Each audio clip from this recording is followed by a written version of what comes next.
Marshall. I pledge allegiance to the flag of the United States of America and to the republic for which it stands, one nation, under God, indivisible, with liberty and justice for all. Roll call. Here. Here. Jim Clarita, Clarita, here. Brian Gammons, Here. Luther Williams, Here. Tony Cook, Here. Okay.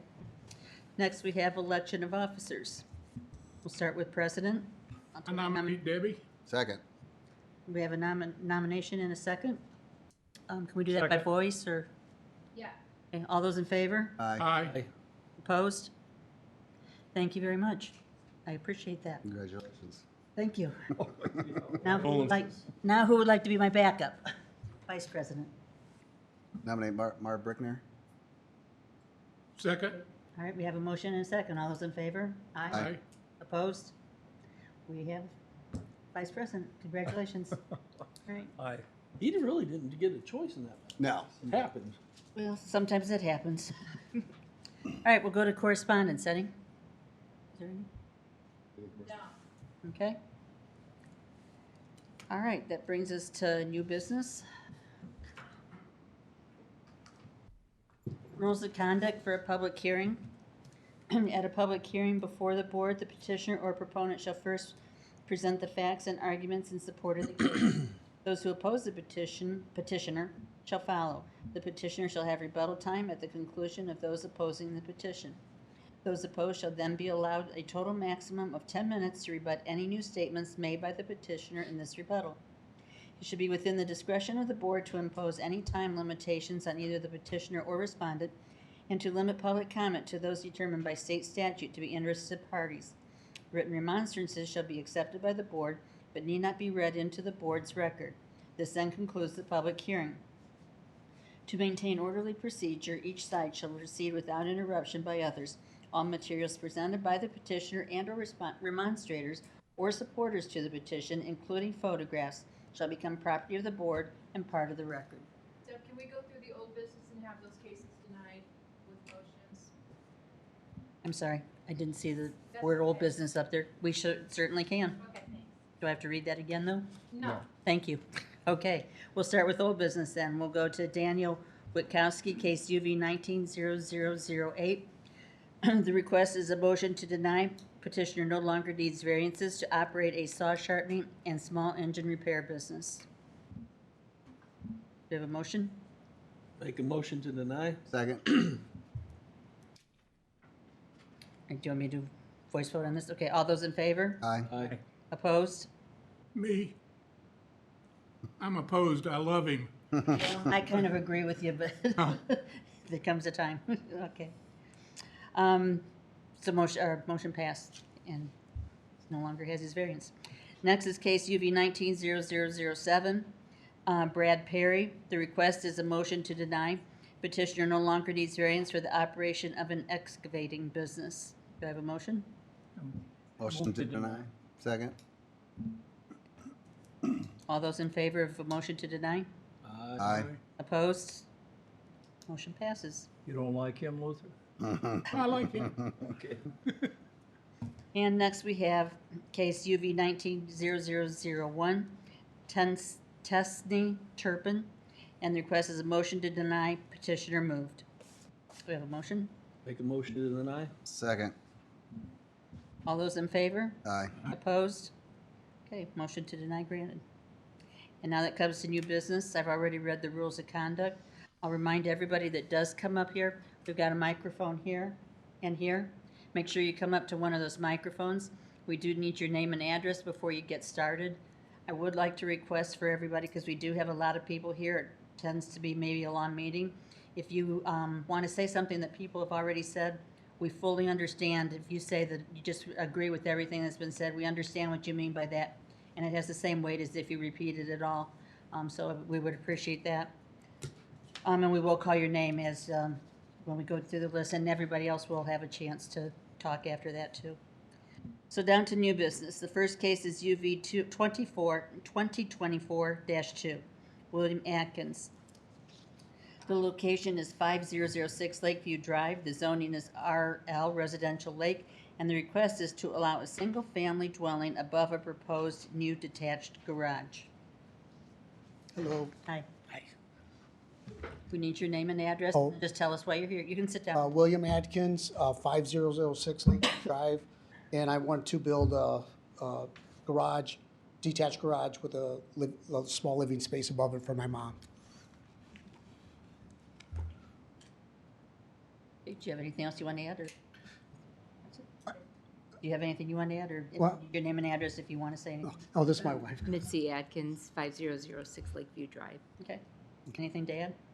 Well, no, other than, we work very closely with the neighbors. We know try to get it identical to the next door neighbors that we have now.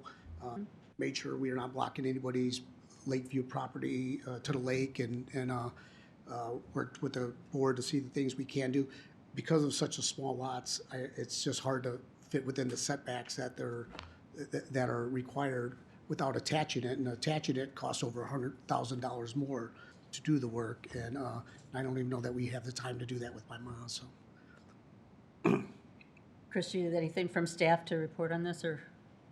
This is just here for the use variance. Any of the setbacks will be determined later, but before he built it, we wanted to make sure that this use was gonna be available or not available, so that we could determine if he could redesign his garage so he doesn't have to go for development standard variances.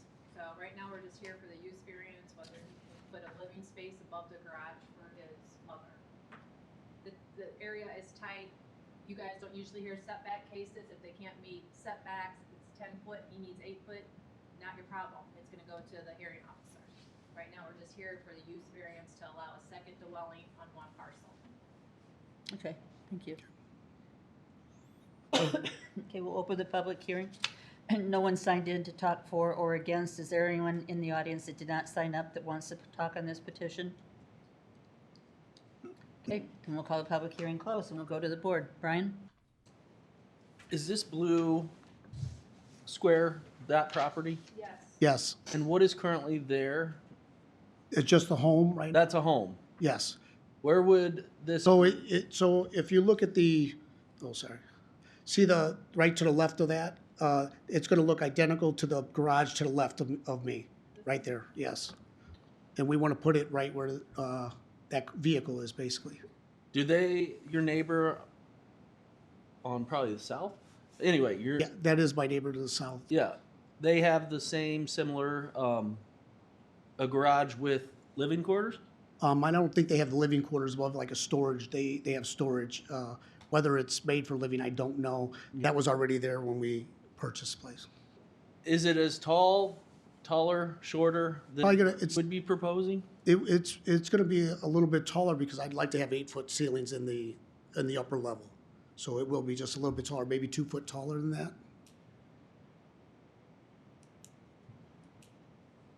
It weighs on me that there's nobody here arguing against this, but you know, that's a very tight space. Would there be any effect on traffic? No, I mean, it's just my wife and I live there. My mom doesn't drive anymore. It's, So you're looking at, and you're not gonna BRB it or anything like that? no, I'm not, that's not my intention of it at all, so. What about,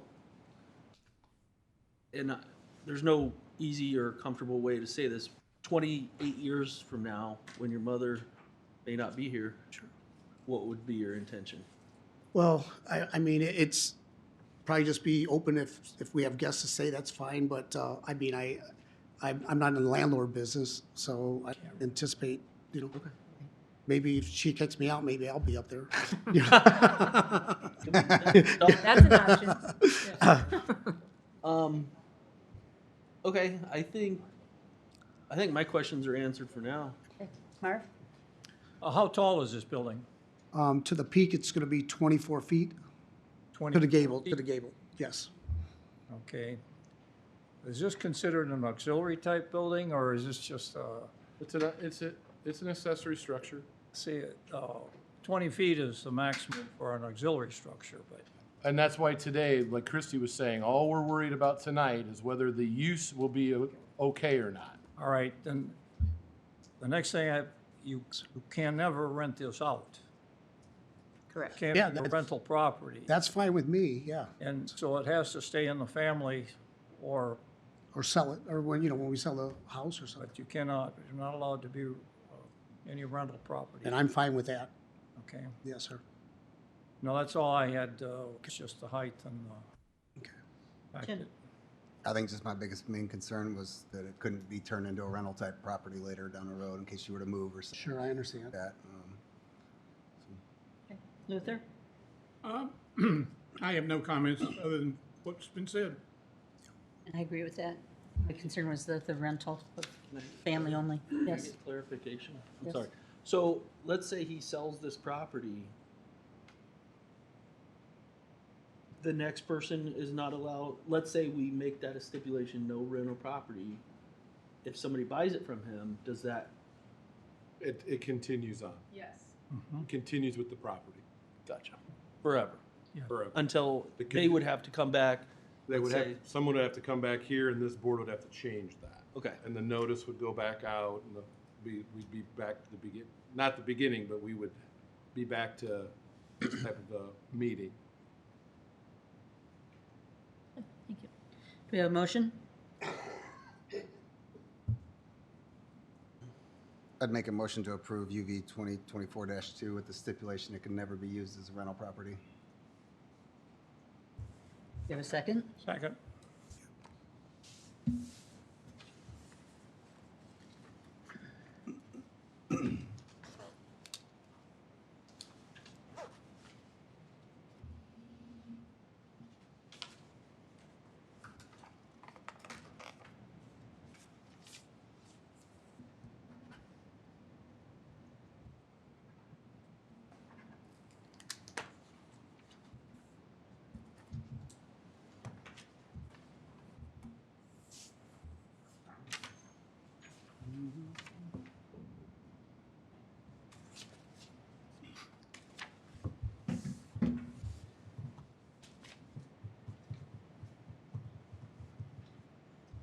Voting for case UV 2024 2, Marvin Brickner, yes.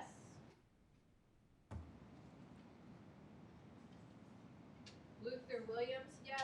Jim Coretta, yes. Brian Damitz, yes. Debbie Cook, yes. Motion carries 5-0. You're approved. Okay, thank you. Great, thank you. Thank you so much. All right. That brings us to case UV 2024-6, James Andershot Trust, 6132, care of Attorney Clay Patton. The location is 1569 Indian Boundary Road in Chesterton. The zoning is R1, low-density, single-family residential. The request is to continue the use variance, allowing a farm market produce stand. Any comments from staff? Oh, never mind.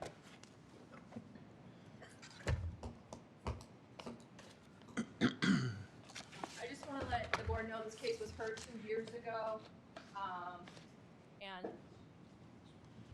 they were supposed to go to the DRC for a development plan. We hadn't got any complaints from the neighbors. We did receive some after the letters went out. So it's pretty much in the same status. I did recommend each of you guys go out there and take a look at this to see what's happening. Pretty much, there's some more running needs down.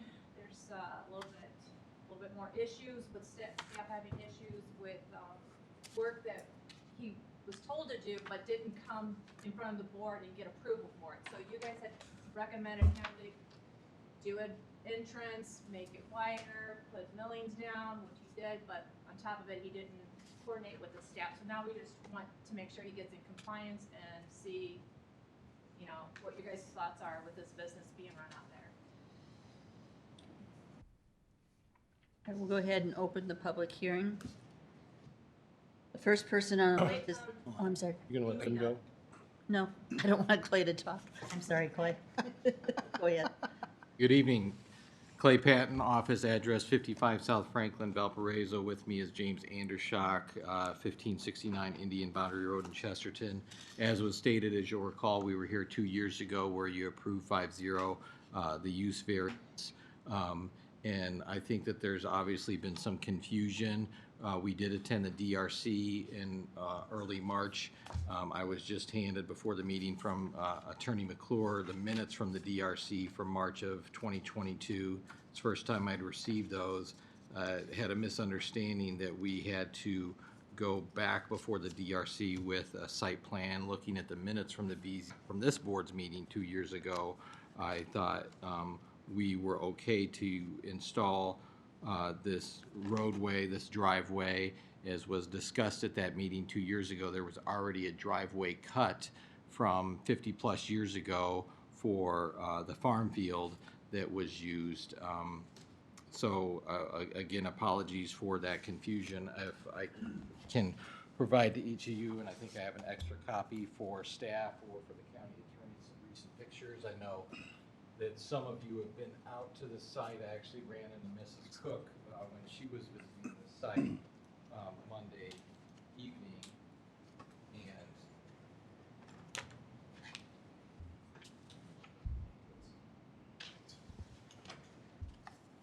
so there has been cleanup of the site from where we were some, I guess, 2.5, 3 years ago. This first picture is basically the fence blocking the view from the roadway of the actual stand.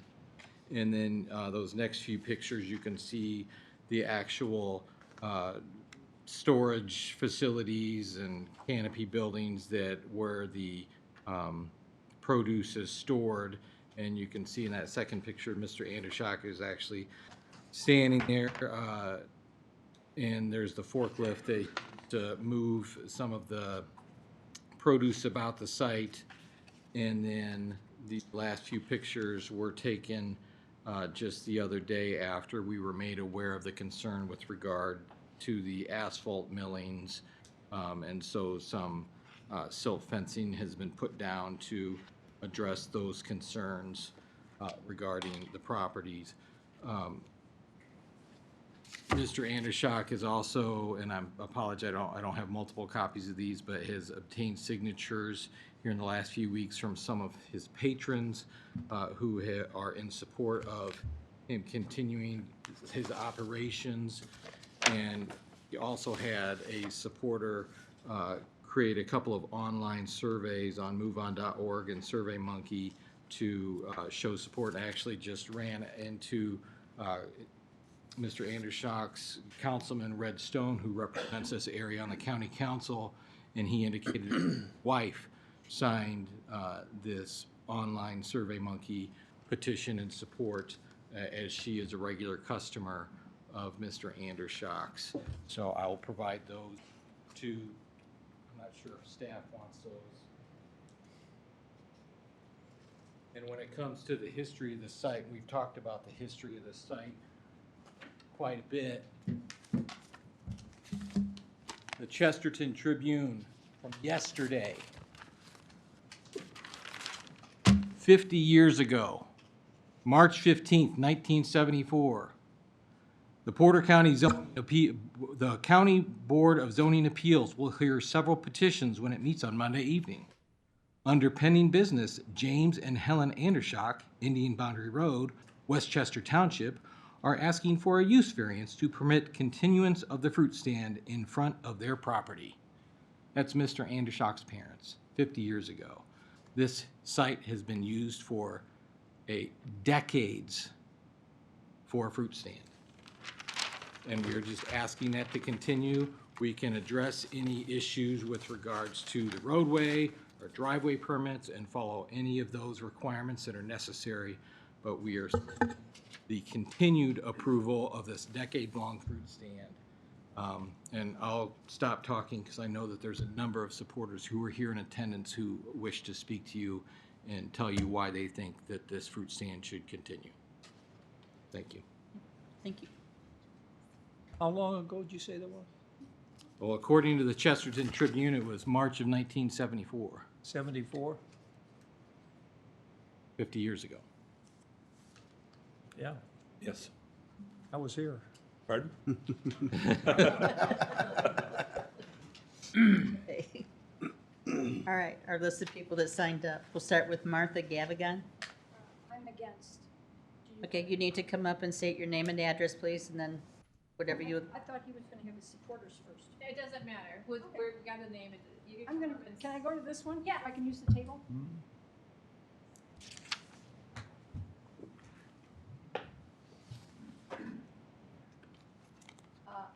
I'm against the renewal of this variance. Name and address. Oh, Martha Gavigan, 1252 Trillium Drive in Chesterton. I live in Wake Robin Fields, which is a community where the Andershack property is located.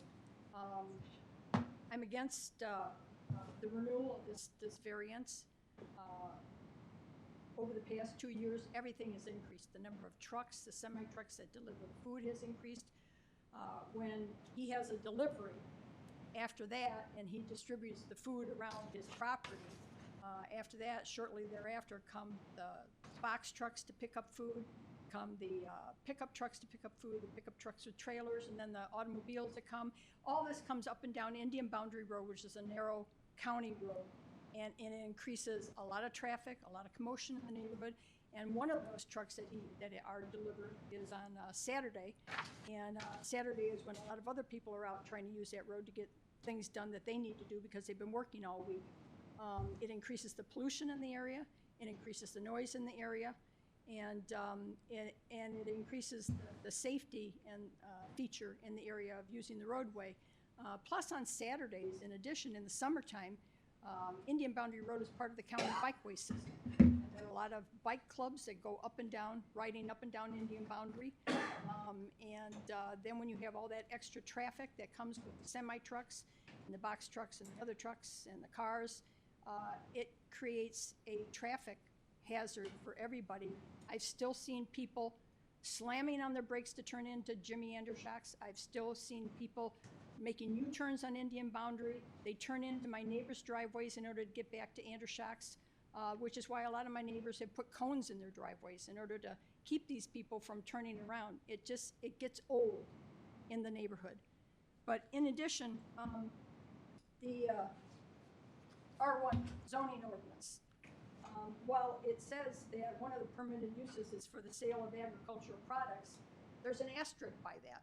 And the asterisk goes to the point that it has to be temporary, seasonal, and homegrown produce, none of which is true for Jimmy Andershack.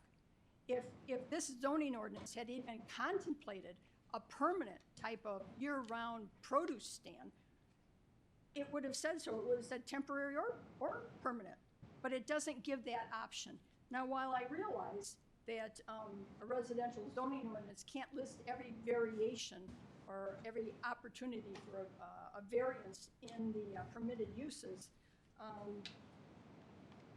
it's clear that it's not contemplated to be permanent, but also the permit process on the Porter County website doesn't even contemplate any permanent permit for a year-round produce stand. They have a permit for a temporary one, but there's no permit for a full-time one, for a year-round one. So I don't think it's contemplated in the zoning ordinance, which is another reason why it shouldn't be allowed. Jimmy Andershack's produce stand is not only an eyesore, it's an aberration in the community, and it's not in keeping with the norms of our community. And when I say my community, I mean Graham Woods, Wake Robin Fields, and the Indian Boundary Corridor, which is all residential except for Jimmy Andershack's. Although his is listed as residential, he's not using it as residential. And even the assessor's website says it's vacant land. But we all know that he's been operating a full-time year-round business there for at least 3 years, if not longer. Did you all get the letter that I sent to the BZA that had colored photos? You didn't send it to the BZA, you sent it to the commissioners. I called and asked who to send it to. They said to send it to Monica, Monica You someone. never received anything, she's right here.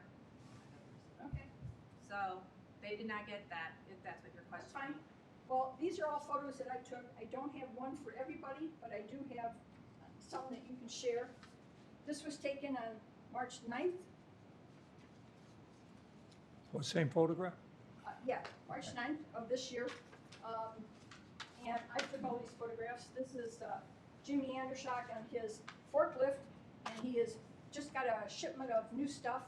He's moving it all around. You'll see all the boxes that are all piled up. Some of them are piled up as high as the roof line of the little pink barn or shed, whatever you want to call it, and it goes on both sides.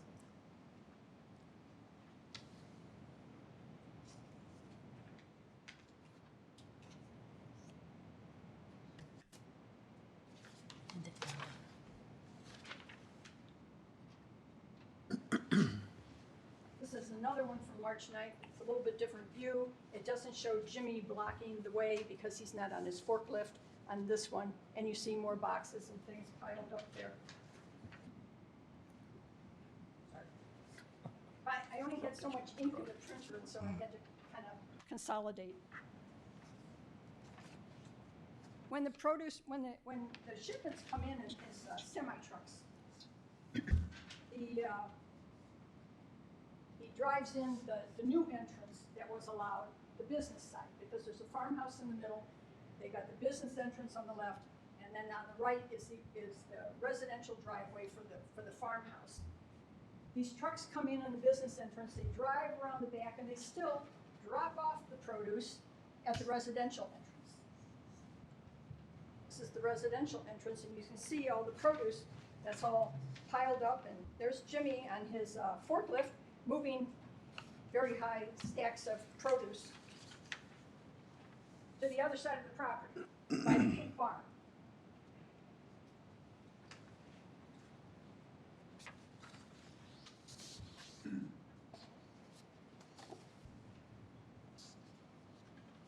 Now this photo was taken May 6th of 2023, so a year ago almost, and it shows one of the trucks, the Jack Tuchin truck that delivers quite often. And you'll see he's on the residential side again, not on the business side of the property. And there's, you can see some pallets and other things stacked up there. He's got his red truck there that he may or may not be loading up, along with a car. This is the residential side. The house is right over here. You can't see it. It's just off the side.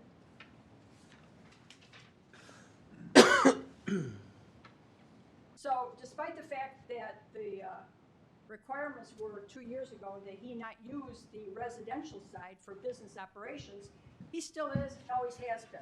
That hasn't changed. This picture was taken May 6th of 2023. This is a little bit harder to understand what's going on in this picture. The green roof is actually the Andershock residence. And on this side is the residential side, on that side is the business side, and these are all boxes that he's piled up just off his deck area off the side. Okay, we're running out of time, we're gonna have to speed it up. We have other people. Yeah. That's 2023. So Andershock doesn't fit in with the norms of the community. This is one of the houses right across the street. It's the Yetso house.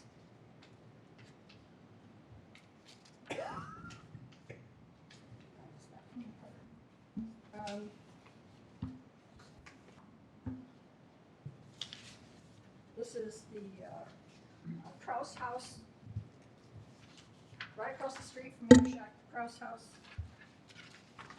And last but not least, the Perkins house. All the lawns are manicured, they're landscaped, and yet they look at Jimmy Andershock with his big fence and his produce and the boxes and all the things stacked up to the roof on the barns. One of the people that couldn't come tonight is Marilyn Spencer. She has choir practice in anticipation for Easter. This is her house. She's on Honeyshade in Graham Woods on the side of Andershock's property, not off Indian boundary. She signed an affidavit. And I do have one for everybody on the affidavit from Marilyn Spencer. Marilyn says that during this past month,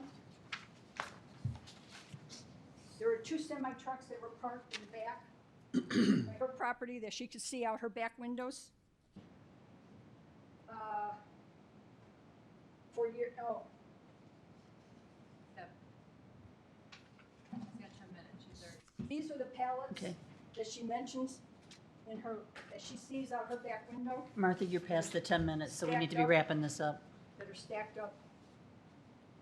We'd ask that you deny the variance. He's not meeting the norms of the community. He's an aberration of the community. He doesn't comply with the FDA rules. When those trucks pass the state line and they deliver the produce to Indiana, Okay, you've got 1 minute. they're involved in interstate commerce. And the state of Indiana has adopted the FDA food code rules, and Mr. Andershak doesn't fulfill those obligations either. Thank you. Next on the list, we have Suzanne Perkins.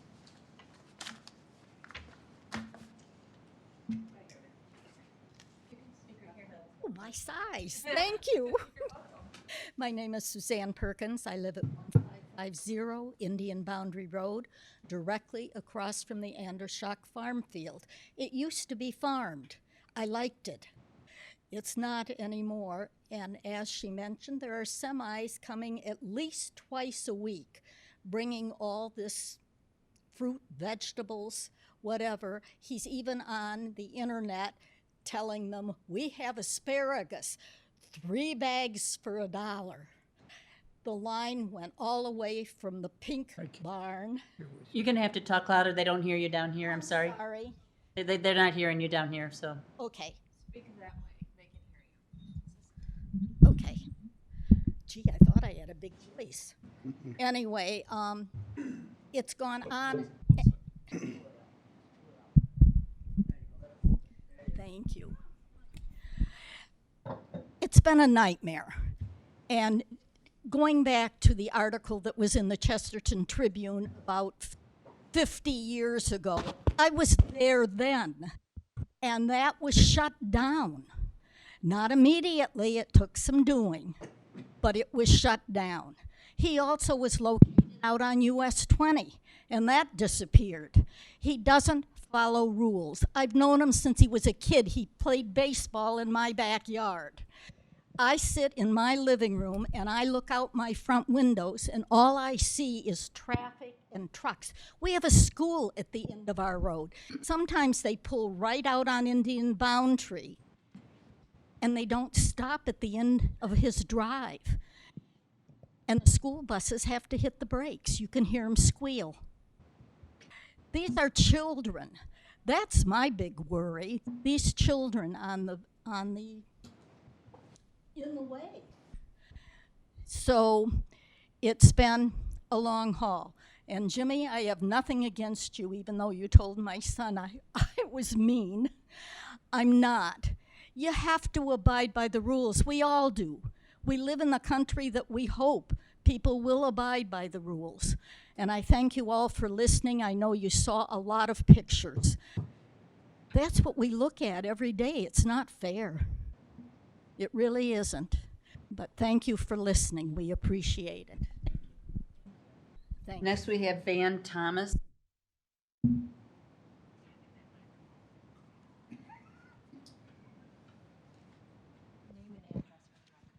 Van Thomas, 332 Wake Robin Drive. I'm just down the end of the street here, and I know I was here last meeting 2 years ago when you had all the stipulations that he had 2 years to comply with.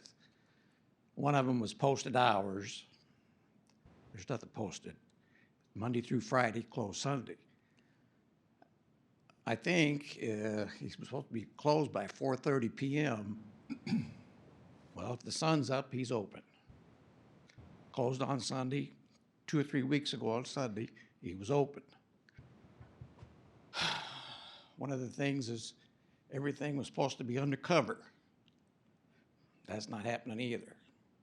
There's been some activity just this week with that partition. It looks like he's just trying to hurry up because the meeting's coming up, let's get it done. But for the past 2 years, it's not happening. Thank you. Next, we have Beth Moore.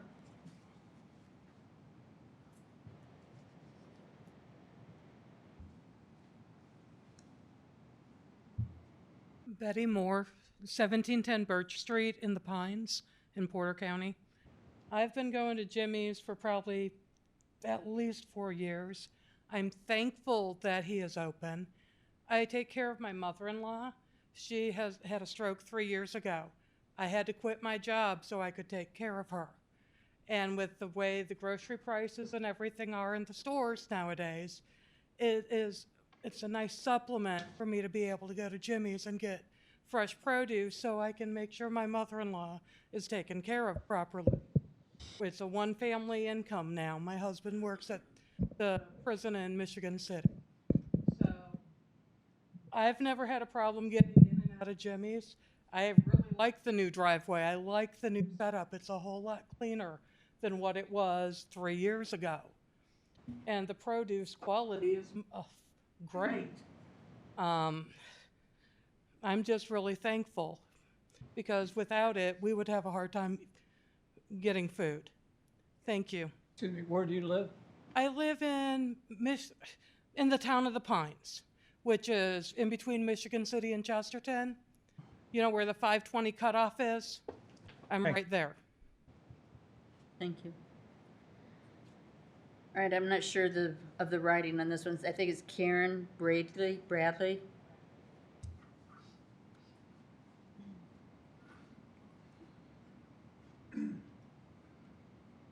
Bradley, Thank you. 140 East, 638 North, Valparaiso. Come a little bit closer, please, to the microphone. Sorry. Okay, I have hearing trouble, so I have a hearing aid. okay. So it sounds like I'm yelling in my ear. So to you, it sounds like I'm whispering. Sorry. Just found that out the other day. I am disabled, and I'm unable to work. My husband is retired, and he's going blind and unable to work. So our income is very limited. So to be able to go to Jimmy's and get what we need to provide for us is an amazing blessing. I'm sorry that the neighbors feel that it's quite the eyesore. When I go, I don't see the eyesore. I see that he's trying to keep it as in order as he can and keep things nicely kept so that we can go in and get what we need. Things are pretty well organized in the buildings.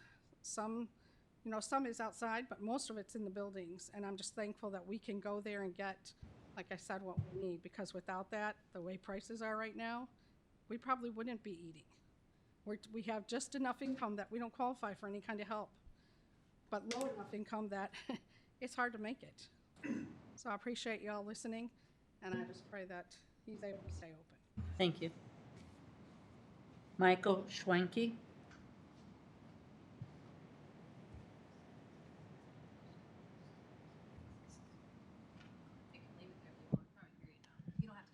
All right, let's see how it goes. Michael Schwanke, 3554 Sturdy Road, Valparaiso, Indiana. There we go. I'd rather stand instead of bend up. I've been going to Jimmy's stand for about 4 years. And because of his prices, I'm able to help most of my family members, of which over half are disabled. I myself, I'm semi-retired, heart attack, 4 stents. My lady, 7 strokes. Prices today, when you go into that grocery store, is about to break you. We're barely making it. Because we can go to Jimmy's and I can get this fresh produces and fresh fruit at the price I can, we can help feed our family and in our extended family, because I've seen Jimmy give food to people that didn't have the money to pay for it. So this is the kind of man that we're talking about here. And when his fruits and veggies start to go a little bad, he gives it to us to give to our animals. I probably have 50 chickens that I've been feeding with my brother and sister because he allows us to take that. So Andershock Produce is a blessing for the entire area. Hundreds upon hundreds of people. Yes, it does get busy. Yes, He's providing a necessary service for those of us who don't have a lot of money. I can't afford to go to Jewel. It's just not in the budget. This man can help us have our smoothies in the morning and have our fresh fruits and vegetables. And again, it's a blessing. Thank you for listening. Thank you. Jim Musial.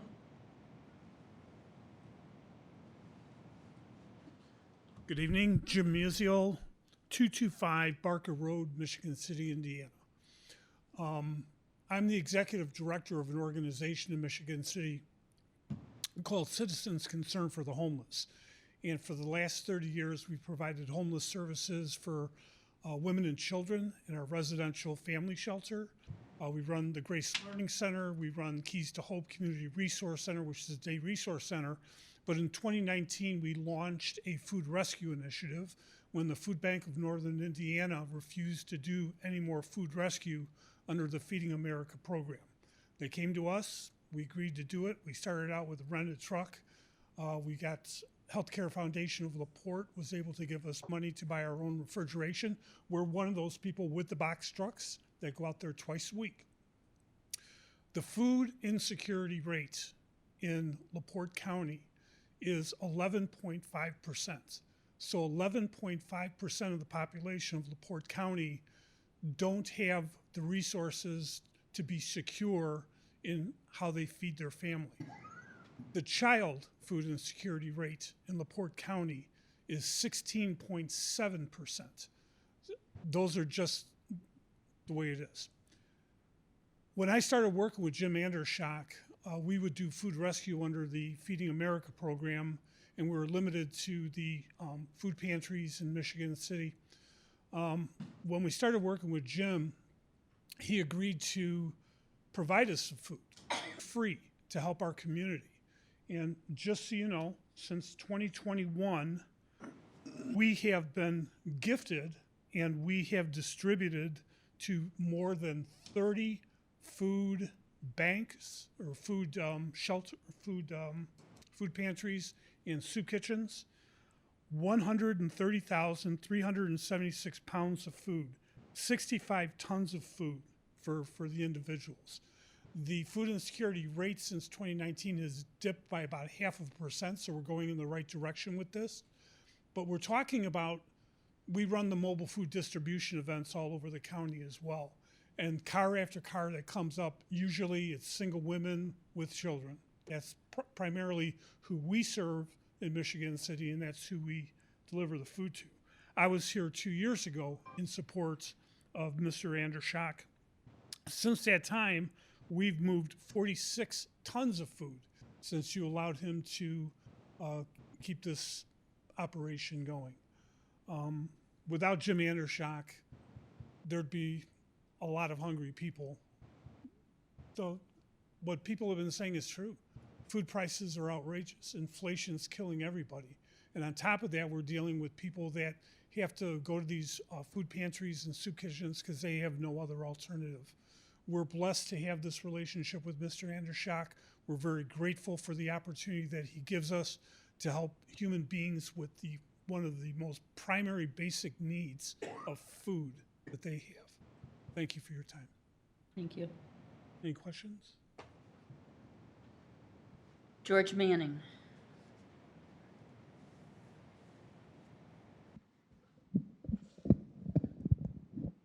I live down the street from, oh yes, George Manning, yes. 1776 Indian Boundary Road. Very patriotic spot. You look at when you drive by, you'll see my beehives stacked up out in front. I'm a beekeeper, and I have hives all over the area. I'm very much appreciated that we have Jim here and that he cares about people. I mean, he doesn't have to do all that he does. I mean, it's a convenience for other people. You have to know that it's a sacrifice to him also. But he wants to do it. And I support him. And I'll tell you what, my wife has dementia. It's been getting worse lately. I spend my time with her 24/7. I can walk down the street and grab some veggies and come back home. Or go down to Jewel if I have to get something there. So it's convenient where we're located. And I know that the traffic that comes back and forth is not overbearing. I mean, Jim's counted up the number of cars that he sees going and coming. So it's something like 120 in the morning and 120 at night that he's counted. But whatever the case may be, a counter could be used, and you could evaluate that. But something needs to be done to support a situation that supports so many people. I appreciate it. Thank you. Thank you. David, and I think it might be Shu, 345 East, 650 North. David? Okay. The next one, I can't read the name at all, I'm sorry, but the address is 652 North, South, or NS Road 149.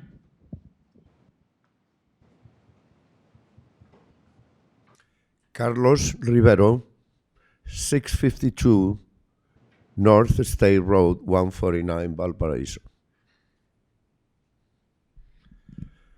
I came over here today to talk about Mr. Andershak and the value of what he does for the community. I go to his place about twice a week, 3 times a week. And when we talk about trucks and being scared of trucks, it happens every time that I go over there, but not in Indian Boundary Road on 149. It's a hard time to get over there, so many trucks. Once I get over there, hardly any traffic. I have never seen a problem where I can say, oh my God, this is getting disgusted. That has never happened. Unfortunately, we have a lot of business in Northwest Indiana and everywhere, but I'm talking about Northwest Indiana, and most of the deliveries are always done by semis, by trucks. And of course, we all get mad because we get behind a truck and we are in a hurry, we have to go somewhere. But are we going to stop what he's doing for the community, for Northwest Indiana, because we bother about a truck that makes us slow down a little bit? As I say, I go over there 2 or 3 times a week, and most of the times I go over there to buy products, fruit, and stuff that I donate for non-for-profit organizations in Valparaiso. You want the proof? I can give it to you. All that food I buy over there and I take for this non-for-profit, it goes for people that are in need.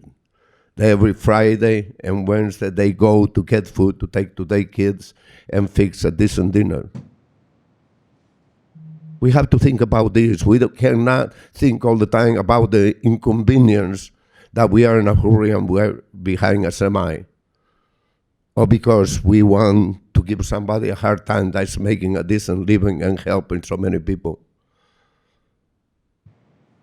I wish I could do something more to be able to express what I feel for what he does for the community. It's a lot for a lot of people. And I beg you to really listen to the people that are in his favor. Thank you very much. Thank you. Next on the list is Elena on Chicago Street in Valpo. Yes, hello, my name is Elena Jambrina. I live in 1106 Chicago Street in Valparaiso. I work with the gentleman that just talked before me, but I can speak for myself saying I have been going to Undershacks for a long time. When he was even on, is it 12 or 20? I always confused them. I think he had 20. And also he had another place here on Route 30, long time ago. About 2 years ago, I think it was, I found out that he had this place in Chesterton, and I was thrilled to find him. Like Carlos said before, it's amazing the prices that he is able to give us and what we can do with that food that we take. When he has bananas, he charges just a few dollars for a case, and we take it to the hilltop, and all the kids can have bananas for lunch. you know. Um, I understand that the roads, maybe they seem busier for people. My street seems busier every other year. There's more trucks no matter where you're going to. It's just everything is growing. All the streets, all the businesses, all the houses. So what you used to drive and it was really easy to go to, now is busier. So it's understandable that there's got to be more traffic for whatever. I believe what he's doing for the community is amazing. If there's something that he can do so he doesn't bother the neighbors, putting fence over here or putting more flowers like he did last year at the entrance, something to beautify his place so it won't bother the neighborhood or the neighbors. But I believe that it's in his place if he wants to stack a bunch of boxes. It's his property. I don't know why it will bother somebody else. I've seen houses in the area that they have, looks like they're falling apart and nothing is happened to them. This gentleman has boxes one day and they're gone the next day. They're not like they're there all the time. So anyway, I really appreciate what he's doing for the community, and that's all I had to say. Thank you for listening. Thank you. Nancy McGowan?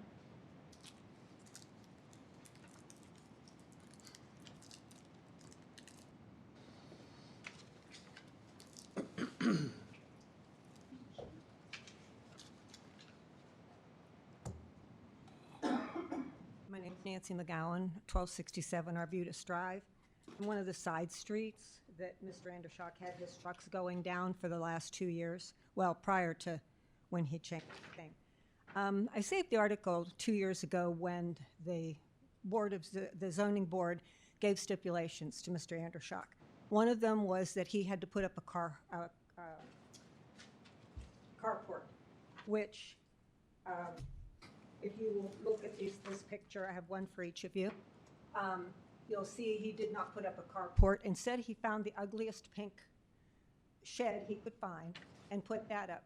It also said that he was not to have any produce that was exposed to the elements. He has stacks and stacks and stacks every single day of produce that is subject to the elements.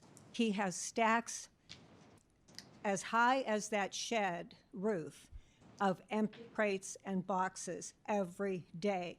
It looks like a dump. And he has not followed any of the stipulations that you folks gave him. He was also required to clean up the area where the fruit market used to be. And this is a picture. These pictures were taken on March 3rd. The day after I saw the sign that we were having this hearing, I took those pictures. You can see he's not done anything to clean up the area where the fruit market used to be. And when the fruit trucks deliver the produce, they deliver it to that area. And so the neighbors who live along Honeyshade, which is the street just east of his property, the neighbors there all day long hear the forklift that he has moving the fruit from one area over to the other. And those people bought in a nice, quiet residential area. They shouldn't have to listen to machinery all day long. I have seen him at 7 o'clock in the morning with his forklift, running forklift out in that area. Those people have kids. There's one house there that has small children, and they have a forklift right behind them at 7 o'clock in the morning. He is supposed to have hours posted on that sign.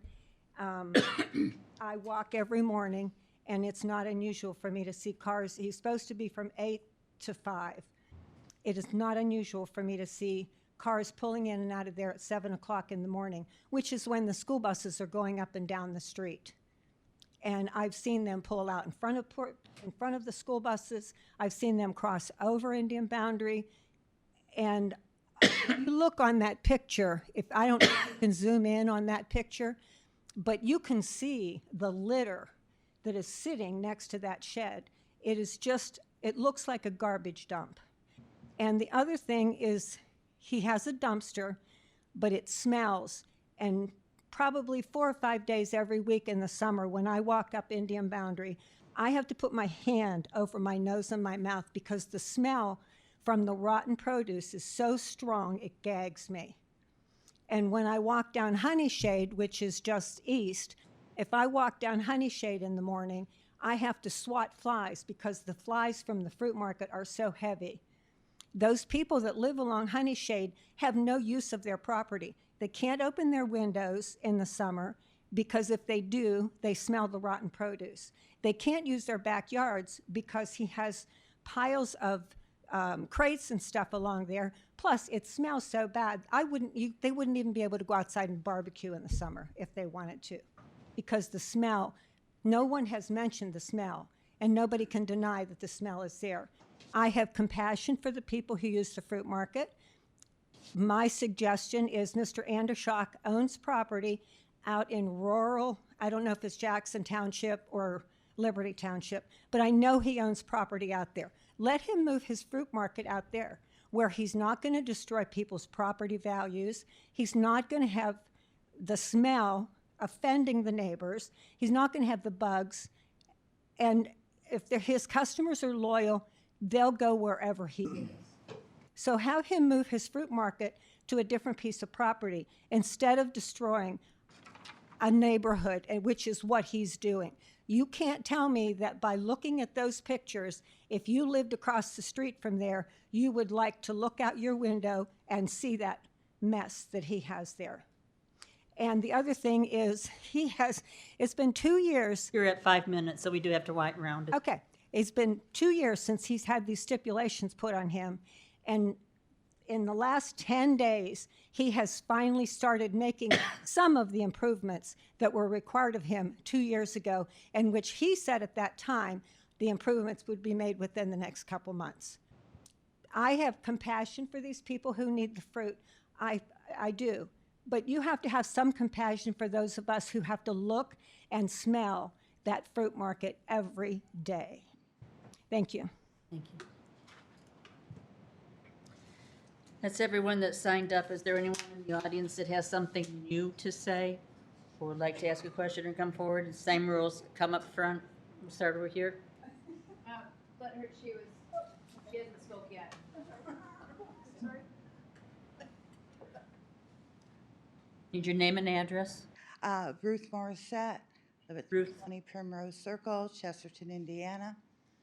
And actually, we're on a fixed income, so we don't have much money. So Jimmy lets me help him out, and he gives me food. My husband's had 6 heart attacks. He just had his last one a couple weeks ago and even had to be shocked to bring back to life. And so I go there and I do help him a lot. And I think one thing you don't realize that right at this end here is where the semis turn. All the other semis. We're less than a quarter of a mile from where all other semis that come down Indian Boundary turn. So they're just going not even a quarter of a mile to get to his property. They don't go down this way, they're coming here. So there's all these semis. The buses, never, ever have I seen a bus squeal. And I'm usually there before 8 o'clock when I come out to help him. There's not traffic there. The traffic that I see comes from Brummett. Every single day, you've got cars coming, teachers and parents that run the turn signal at 49. At least 3 cars go through that turn signal. Not the people coming out here. You never see that. And if you see pallets that are up high, those pallets go into that red shed where it's either heated or cooled. So the produce is kept fresh. And he does a lot for a lot of people. Not only that, there are people there's a monkey rescue from down in Plymouth that comes up every week and gets food for monkeys that have been researched, and so they go there for retirement, and he gives them food. There are people that come from Plymouth. There's a lady that comes from south of Indianapolis to get food. There's a man that comes like every 2 weeks from Wabash, which is a 2.5-hour drive away. People from North Judson, all over the place that come because they cannot afford to go to a grocery store. I can't afford it. I don't qualify for anything. And, you know, he helps me out so much that I appreciate, and I don't think people realize. And one other thing, you see that right there where it says Honey Shade? That's a swimming pool in those people's backyard. And they're out there all summer long in that swimming pool. So it's not smelling that bad that they don't go in that swimming pool. And so, like I said, these people, like the one, they have more ambulances and fire trucks coming there all the time. You don't see, there's never been a wreck, a squealing tire, or nothing on that street since I've been around there. And not the buses either. Buses come by, they're coming back about quarter till 8. And there's nobody. So, you know, what he does, he's a great guy, and I've never met anybody like him that has been so kind to me and helped my family out so much when we couldn't afford it. Because without it, I don't know what we do, because we don't afford, we don't qualify for anything, nothing. All we qualify is for more hospital bills, and he's there, he supports my husband, you know, he talks to him, he's a wonderful guy. And I think they ought to realize just what he does and how many people he helps. I just don't think anybody realizes and how far away they come. They come from Illinois too. They come everywhere just because of what he does. So, you know, it's a shame to deny this, because it's a blessing. And if you've never been in that situation where you can't afford anything, you know, you have no idea what that's like. To live from paycheck to paycheck and have $20 before, you know, your Social Security check comes, because everything has gone up so high. And you can go and get food so you can eat, or you can can food. And that's what he does. And as far as the lady talking about bananas, we're talking about a whole case of bananas for $2. He has given me food to take to the Chesterton High School for the athletic department, for fruits and vegetables for them, for when they're working out. He didn't have to do it, but he does it. I ask him, and that's just the kind of person he is. He'll give to, you know, he's not making money off of this at all. And I just think, you know, maybe you ought to go in and look and see how much the prices of the stuff is, and then go to the grocery store. Because what you're paying $3 for a cauliflower, you're getting 3 heads for $1. Where else can you go get that and be able to feed your family? Thank you. Thank you. Anyone else new? Can I do a rebuttal? In a minute. Everyone new on new first.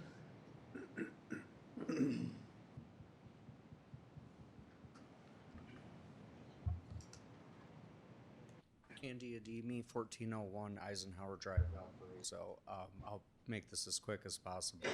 I was here 2 years ago when we had this meeting, and I gave Marvin my word that I would be out there within 1 week, and I donated my excavator, my time, my fuel, and I can assure you that I hauled more stuff out of there that had nothing to do with even the easement where the properties of the neighbors and Jim meets. I even called my friend Paul Schaefer that owns the junkyards.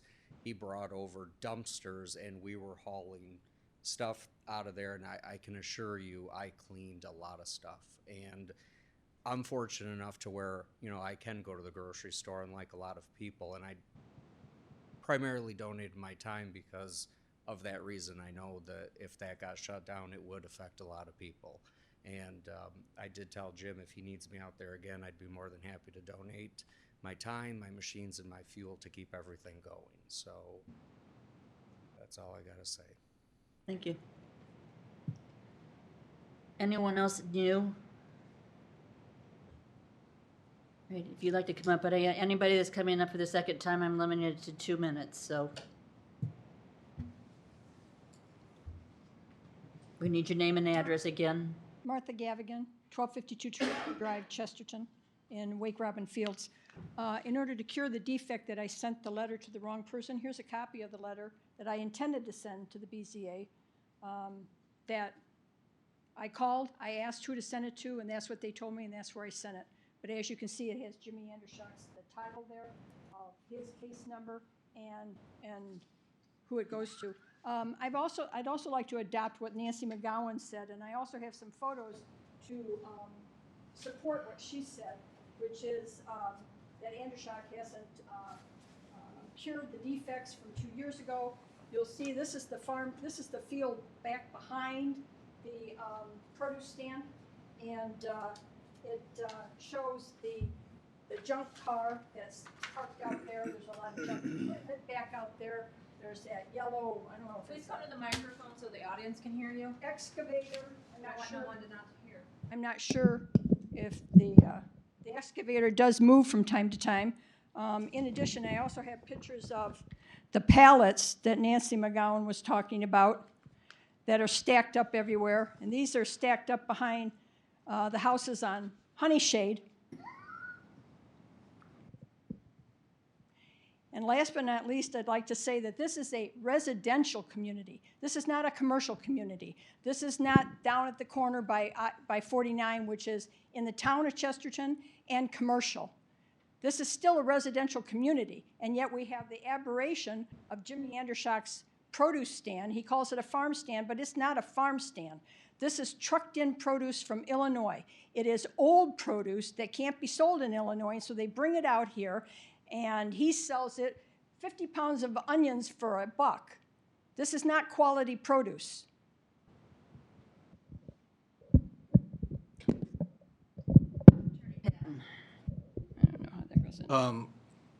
I guess I'm just shocked to hear that it's not quality produce when Carlos Rivera and Elena, who operate a very successful, very popular 40-year restaurant here in downtown Valparaiso, shop there. I would think that if your local successful restaurateurs were to purchase non-quality produce, that they wouldn't have customers. So I find that a bit misleading.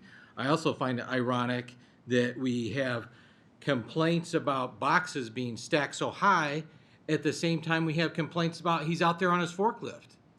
He's out there moving the stuff around and getting it where it needs to be. So you can't complain about the boxes being stacked high and also complain about him using the forklift to move those same boxes. You can't have it both ways. It just doesn't make any sense. He has substantially complied with the requirements. If we need to put some hours on the sign, it does say, you know, open Monday through Saturday, closed on Sunday. And so if we need to put some hours on that sign, if we need to come back to the DRC with a site plan to discuss some of the issues with regards to the driveway, I do believe that there has been a driveway permit there, or road cut there, grandfathered in from decades ago. If there is a different type of permit that we need to apply for because it's deemed commercial, then we can certainly do that. If we're talking in complaints about the traffic, we have our county attorney sitting right here. I'm sure if he got a report from the county sheriff that said there was an accident between a semi and a bus, we would know about that. There's no evidence of any accidents of semis or box trucks or customers coming into contact while they're pulling out on the Indian Boundary Road. And certainly with that school down the street, there are multiple parents who are taking their kids to that school and then driving back, and in the afternoon, driving down the road and coming back. That creates a lot of traffic, not just Andershock's farm stand. If we want to talk about the traffic and the noise, how many acres do you have there, Jim? 31. 31 acres, and you were recently offered last year how much money to sell $2 million to subdivide it into 70 homes. So we could put in 70 homes in that, and we would have all the moms in minivans, and the dads are in the pickup trucks, and all the Amazon trucks coming in. And clearly, if you put in that, they're either going down Honeyshade and coming into Starwood, and then we might have an access to this new neighborhood off right where he's got the farm stand driveway. So we can have all that traffic with 70 homes with their 2 or 3 cars and all their deliveries coming in there, and that could create some traffic too.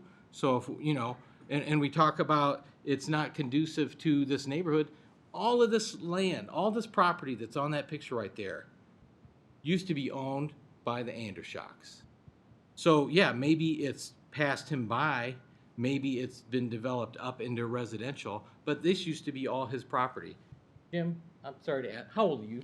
68 years old. So Jim's not going to be doing this for much longer, and I'm not sure if there's any family members or anybody else coming, in behind him to do this. So eventually, that probably will be a neighborhood with 70 some homes, and all those cars and minivans and Amazon trucks coming in, and garbage trucks, because this is unincorporated.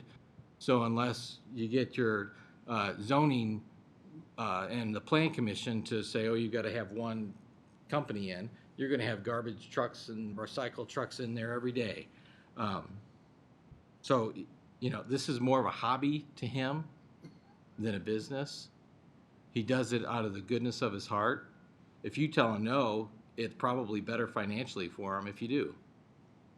We're asking you to give him continued approval if you want to have a review in, 3 to 6 months to allow him to put together the site plan to address the concerns regarding the driveway and some of the other issues that I see that were in this letter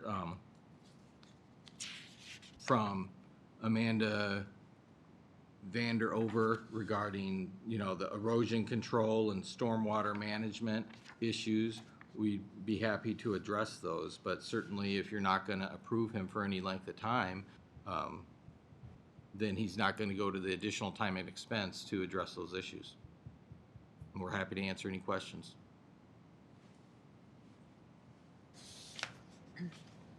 Okay, we're gonna go ahead and close the public hearing, take comments from the board. Luther? Well, he's done a lot of work there, just from 2 years ago as far as cleaning the area up, I feel. I don't know. I've only been to his stand one time to purchase something, and I had a sum total of $1. That's all I had with me. My wife forgot my wallet, and she had been gone, and generally I have much more money than that, but we were fortunate enough to spend 75 cents and leave an extra quarter for the broccoli that the lady overpriced. We got 3 beautiful heads of broccoli for I don't know how much, and a big cucumber, and it was all, it was just like what we would have got at Strax. But the important thing was the bag of grapes that we didn't have enough money to buy. He had a beautiful big bag of grapes, I think for $1. And my wife had just paid, she said, $3.79 at Strax for grapes. Well, I have money enough that I can pay $3.79 for grapes. And I was really sorry that I didn't have enough money with me, even count my pennies to buy his grapes. But the better example would be the quality of what was there and what the people have said here tonight. It's a blessing to be able to get stuff, to get quality stuff, and not 100% of it is going to be what you would call really super first quality, but man, it was nice stuff, really. And I feel like that this is an asset to the community. I think there's some issues there that need to be dealt with, that Jim needs to, I think he could do some things to help himself, help the way the neighbors reacted. I think that a little bit of the front of it, the whole property there could be cleaned up a little bit. Maybe some shrubs or something like that could be, planted along that. I don't know how many feet it is there, but hundreds of feet there along Indian boundary. And the turnaround and all, I thought it was really good. I had no problem. We drove around in there, and so I feel like that, there's some things that need to be done. We need to sit down and have a plan to do a few things. But my golly, from what happened in the last 2 years, what he's done, and I can't really respond as to when all this was done, but I think it was reasonably neat. I mean, there's stacks and stacks and stacks of no, not garbage. Pallets. And I guess I would ask, what can you do with those pallets? I mean, They go back to the company. okay, They just a matter of they didn't pick them up for the last couple of weeks. yeah, okay. So they load them up because that blue pallet is worth $38 a piece. Yeah, I know there's a lot of them, and they were stacked neat. Yeah. My opinion is I'm in favor of this. And I guess some of the neighbors are maybe gonna be unhappy with that, but that's my feeling. Got trees on that whole. Jim? And grass. Agree with a lot you just said there, Luther, so I won't belabor a lot of it. But yeah, I was by there yesterday. It definitely looks a lot better. I think, like Luther said, there's probably still some more stuff that you can do, right? Kind of help yourself here with your neighbors, right? Because it sounds like, I think what you're doing for the community is absolutely fantastic, without a doubt. You're providing a great service. Sounds like you just need to kind of maybe be a little bit better neighbor.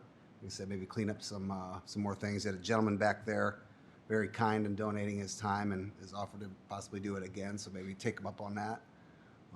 But like I said, I was by there yesterday, hung out for about 15 minutes, and that was 7:30. There was a lot of traffic, assuming maybe it was because of the school, but none of it was in and out of your property. So for whatever reason, there's just a lot of traffic on that road. But yeah, just to kind of echo Luther, I think what you're doing is fantastic. Just maybe kind of help yourself a little bit better with the neighbors, do a little more cleanup and things like that. And I think everybody can get along at that point. Marv? I think all the years I've been here, I've never, ever supported an operation like this in a residential area. I think it's really, really wrong. It's the wrong place to have a business like this. Having said that, the progress that Mr. Andershock has made since I've been there in January, February, I took a trip over there, and then just the other day, I think it's really admirable what he's doing and what he's done. And not only that, what he has to do yet. The list that we gave you was ambitious. I have it in front of me, and probably half of what we put on the list you have done. The part that I really don't like is that you agreed to an 8 to 5 operating hours, 8 a.m. to 5 p.m. And you agreed Monday through Saturday, shut down on Sunday. Dawn to dusk is not acceptable. That to me is in the summertime, dusk is 8 o'clock. You know, it's light enough to do things at 8 o'clock, and I think that's not in the best interest of your neighbors. And certainly, I think Sundays should be a day that you do need to have an operation on Sunday. I know you rather have Monday off than Sunday. I read that, and I can understand that. But Sunday is still a day that I think that the neighbors deserve a break. And I have to agree with the neighbors. I think that what they said here tonight was really informative for me, you know, to what's going on. But I do believe that things have really improved. And before you leave here tonight, you'll probably you have another list already from the drainage board for the culvert. I imagine you have to install a culvert now underneath your driveway that goes They were back 50 years ago, yeah. for the water runoff. But what Luther mentioned about the landscaping along the south side of the house, along Indian boundary, you cleaned it up, but you didn't do anything else. I planted sunflower. It's not landscaped, it really doesn't look good in a residential area. And if you can make it look more residential, and that's one of the things we'll put into motion tonight. But the security fence or the privacy fence you put up, I think is a big help. Of course, I'd like to see you pave the road all the way up to or including the parking areas. I don't know if you have to asphalt some of that and have to pave some of that. because they're gonna, I think the highway department, they're gonna make you do that so that you don't chip up the edges of Indian Boundary Road.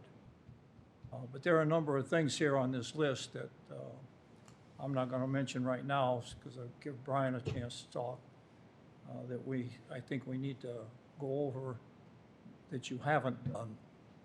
And of course, the clutter is really your biggest problem. And you don't hire anybody.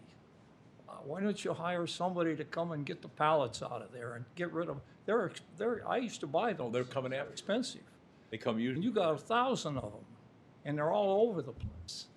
And that really does, Right. that really does hurt the appearance of the property. Right. I didn't see any fruit or vegetables stored outside.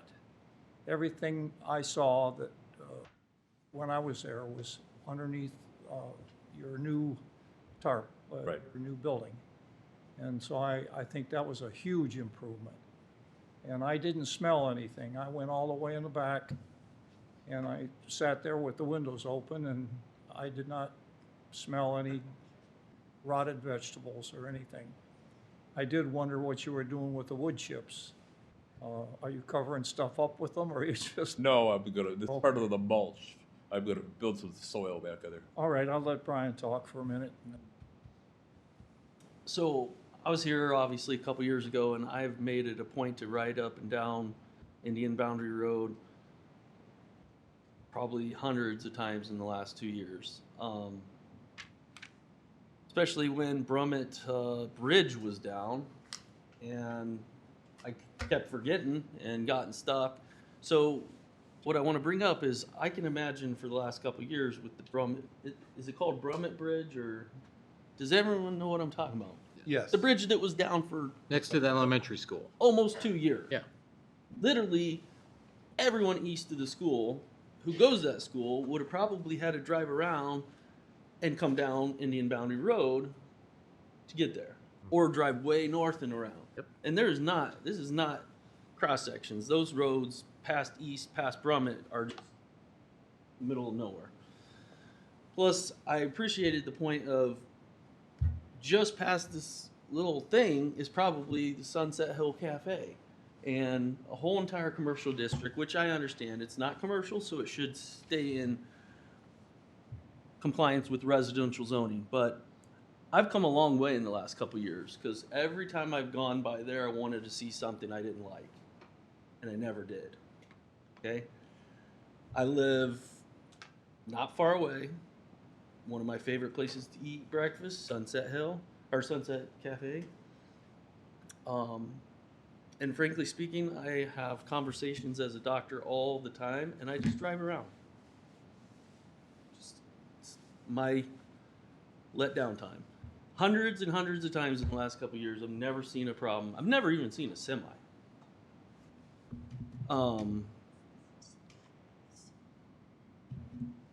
So the other thing is we're a community, and I'm here on this board not because of any other thing, okay?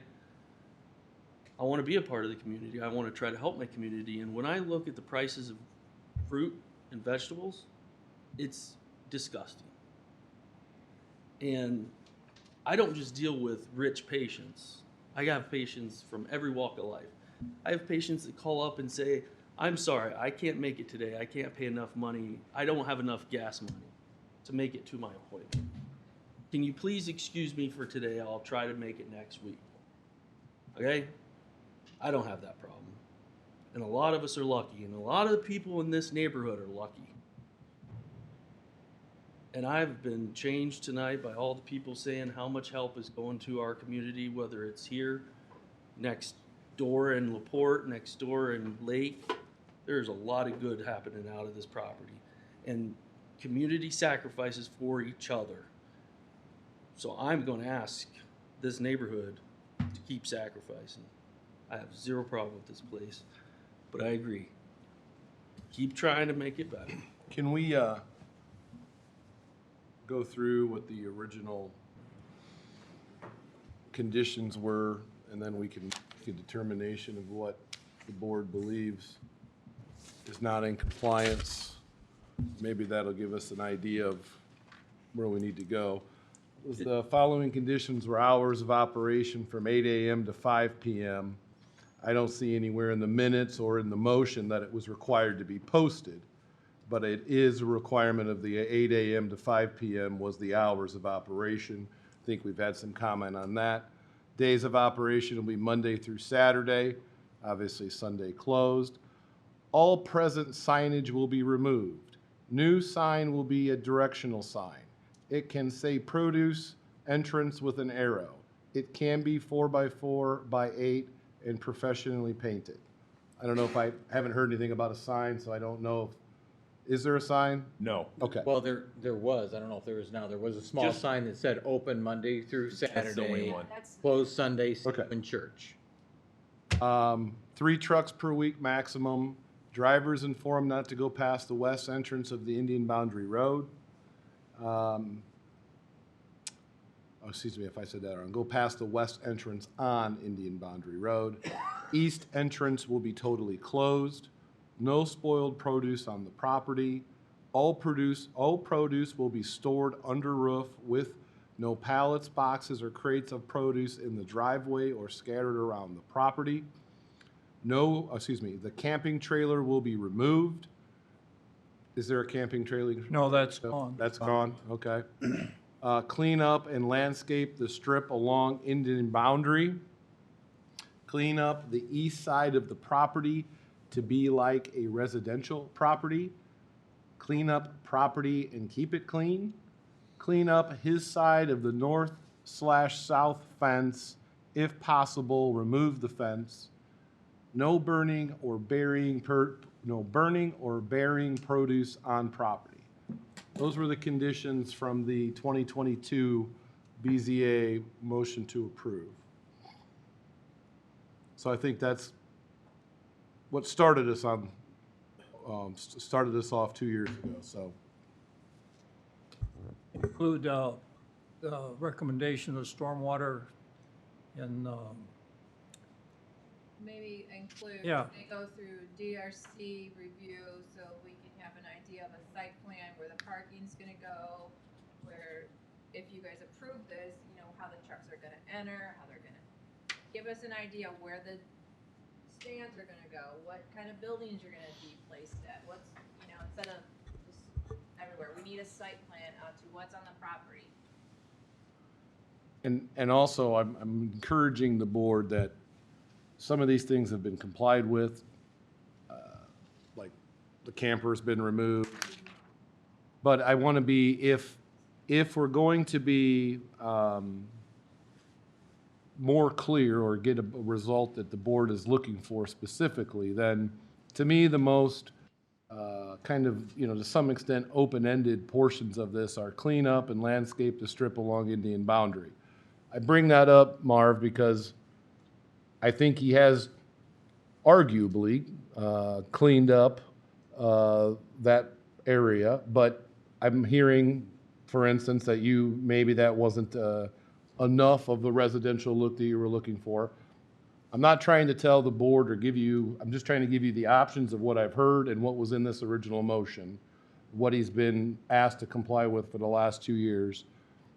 I know I can remember from 2 years ago, we had lots of discussion about let me get my direction here, I believe to the east of the residential portion of the property that's butting up behind the 541, 542, 501 Honey Shade addresses.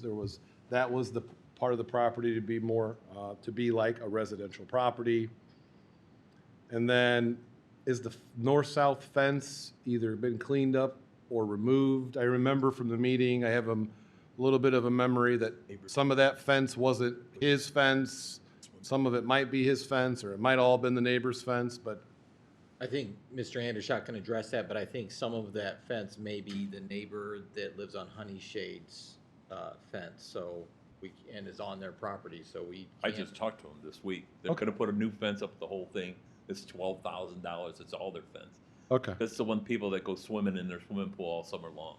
And all I'm attempting to do is get clarity. Right. Sure. So you guys, if whatever the board does, everybody knows what we're supposed to be doing. Right. As it relates to the stormwater and the driveway cut and the asphalt grindings, I think Christie's recommendation, if this is going to move in that direction, would be to send them to the DRC for a site plan to get that worked out.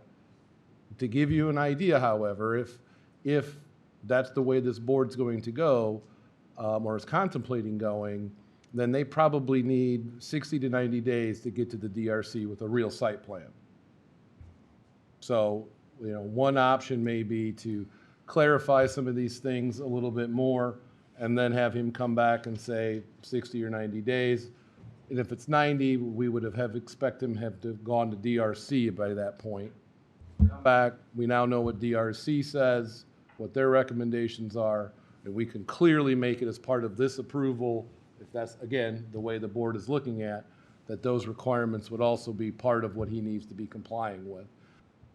A part of what I think we had happen here is that before this BZA meeting in which this was approved with conditions, they did have to go to, at least the petitioner himself had to go to DRC for informal review. for an informal review. That's what produced some of those notes. All of the requirements within that, because I think if I remember correctly, those meetings got squashed together pretty closely. I'm not sure we had the minutes from that meeting yet to see what the ultimate recommendation was.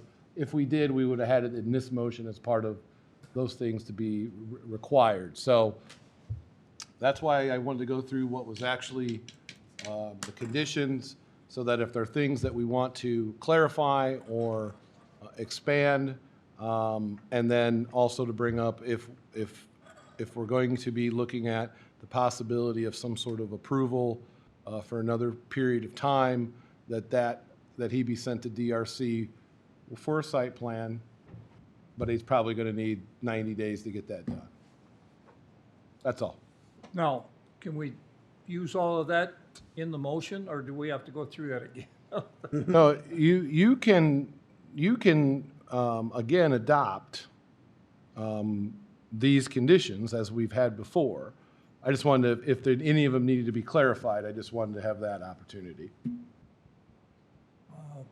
The only more specific thing was to do some planting along the south side of your building, your house there along Indian Boundary Road, to make it look like a residential area that it is, rather than, I know you cleaned it up and it looks a lot better, but it's not landscaped by any means, so. You're gonna have an ambitious list, and this time we don't wait 364 days before you do it, so that when everybody comes out and looks, it's different, so. I guess I make a motion to approve this case for 2 years, case 2024-6. Is that the right number? With all of the Yes, 6. aforementioned addendums. Do I need to go through them again, or can You I- could say the conditions The original originally conditions. approved 2 years ago. plus those that are added by the board if, any other than, you have to comply with the, Development Stormwater Management, DRC, is it DRC board? Comply with those conditions as well as ours, and the ones you agreed to last time with the hours of operation and so on. Do you have anything to say about that? No. I guess if there's a second and we're in discussion, I have some questions. We have a second so we can discuss? Second. I have a question. Should we be asking to approve it contingent on this, or should we continue for DRC? What's the better way? I mean, because we for certain want DRC complied with. And all. My only, because I am not 100% sure what the DRC requirements are, I'm afraid, I'm a little apprehensive to approve contingent upon DRC, because I don't know exactly what those are. I don't know what we're I don't know what we're saying exactly with those requirements. Yes, they could say something needs to be done, and we've already approved it, so where do you stand on it then? Correct. That- That's what I'm a little concerned about, and Should we have a review in a year? Or- No, I think you should have this continued 90 days. for 90 days. Okay, we can do that. With continue work for on 90. this. all right, but DRC? You have to remove them. does the motion maker want to withdraw his motion? Do you want to withdraw your motion? Yeah, I guess so, if that's, Does the second agree? Okay. Motion dies. Floor is open. And we need another motion then. well, I move to approve, No, you move to continue. or continue rather, continue for 90 days. And have a review at 90 days. And in the meantime, the petitioners go to DRC and come back, hopefully, at our next meeting, knowing what those requirements are, so we could review those also. So assuming that this board, the BZA meets on the third Wednesday, would that be Wednesday, June 19th? Correct. That's okay. Yes. You're correct. Is it an open forum? It's a public meeting, the public hearing is closed, but depending on what we hear and what the board decision are, the public comment can be reopened. But this is a continuation of the case that we've heard today, so, did we get a second? We did not yet. Second? I'll second it. Okay, now we do. Motion and a second. Any further discussion? That's a first. Can I ask them a question? Yes. Do you all agree with this? Or, Yeah. We're willing to move forward and address some of these issues, and what I would like to ask is if, when we're back here in June, if we can clean up some of these conditions, because as, you know, Mr. McClure as an attorney knows, and I believe Ms. Gavigan as I believe her former attorney knows, everything's subject to interpretation. 3 trucks per week maximum. What does that mean? 3 delivery trucks? That's how I interpret it. But can someone else interpret it as the box trucks coming to pick up and take? Or is it the pickup trucks coming to take to their restaurant? So let's clean that up. Well, we were concerned about the semis. No, I understand, but is what's written in the minutes, it says 3 trucks per week maximum. Drivers informed not to go past the west entrance. I interpret that as the delivery drivers. Does that mean all the drivers who come to the site?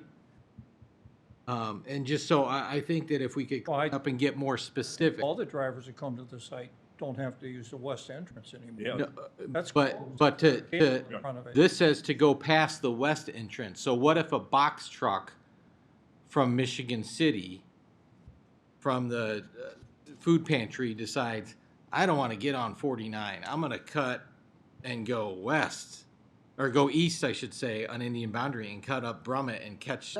That one right there could be easily tossed with just use only the west entrance. I'm just saying, I don't, if we're gonna clarify things for him to do. Yeah. I wanna make sure that it's understood what I is. don't think anyone disagrees. Yeah. But what I'm saying is that I agree with you 100%. So you could just, the wording needs to be changed on many of these, like, drivers.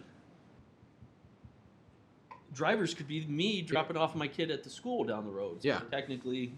And then, you know, when it says clean up and landscape the strip along Indian Boundary, with all due respect, I believe it's been cleaned up, and he said he planted some flowers. I understand that he hasn't landscaped to maybe everyone's satisfaction, but in my view, and arguably, that's been complied with, because it has been landscaped and flowers have been planted. We could add to it, that's why I brought it up. Huh? We could add to it if we want to. Well, when though? When? At the next. Next, so I just want, when we're back here on June 19th. Can we add to the motion that we will review all of the? You don't even have to. Okay. Yeah. Anyway, But I the think- answer is yes. But and Attorney Patton, I think he's corrected that we need to start thinking about them this month, so that when we get there, we can make these, well, because we want to be able to, one, enforce them, okay? And the clearer they are, the more enforcement we can do. Sure. So I would encourage all of us over the next 90 days to narrow this in. I don't necessarily think anyone's saying lose any of these requirements, but to make them more concise so that they can be followed and enforced. Would it be unreasonable to ask Attorney Patton to just make his suggestions on this and forward that to you for your review? I think, I don't think that's a bad suggestion. Yeah. Not at all. I'm happy. Then I can review it, and then I can give it to the board. The board can review it, and the board can decide what they like, don't like, et cetera. Perfect. So we have a motion and a second to continue for 90 days. Is that a voice vote? Voice vote. Okay, all those in favor? Aye. Aye. Opposed? Okay. Continue for 90 days. Thank you. Go to DRC.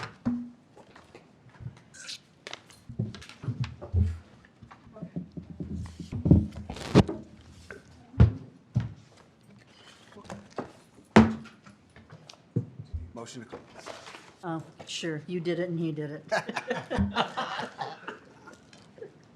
How do you turn these things off? I'm not sure if you have to. I was watching Unison, but you figured out. I am Candy Mark. first. Yep. Some of my favorite too. Don't Heath. we all know the case? I know. Meeting adjourned. Thank you. I thought we all know the case.